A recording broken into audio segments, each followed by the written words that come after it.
Foundations for marriage and part 2.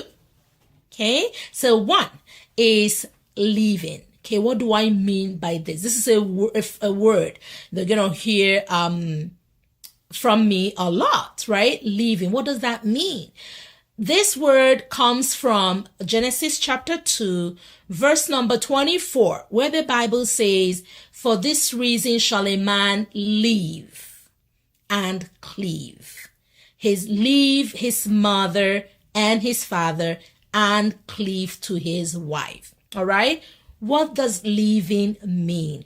If you are gonna build a strong marriage, you have to leave. And what does that even mean?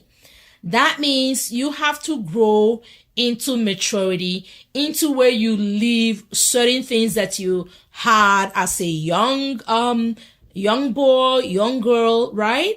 And leave those as you move into this other phase of life. Okay. And I try to look at it differently. Okay. I look at it from living emotionally. What does that mean? So that means if you were the kind of person who would always run to their mom, right, for emotional strength or for emotional well-being, right? When you leave, that means you are leaving that emotional support, and you are going to find that emotional support now in your spouse, now in the marriage, right? So that's emotional leaving.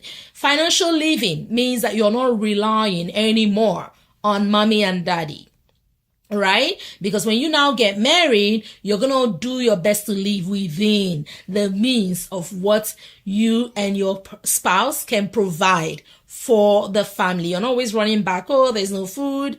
Oh, I need this. Daddy is going to pay for this vacation. Daddy's going to buy this car, because then you haven't left, right? Then you have not left because your family continue to dictate and support you. So you haven't left, right? So for this reason shall a man leave, right? And I'm just going to say this because, God knows why he said the men should leave, because naturally women find it easy, because women love relationships. They love to nurture. They love to build relationships. They find it easy to adapt, to form a new loving relationship. And that is why this command is to the man to say, you have to leave. You have to leave, relying on mommy and daddy for direction, relying on them for what next to do, relying on them for financial support, relying on them, emotional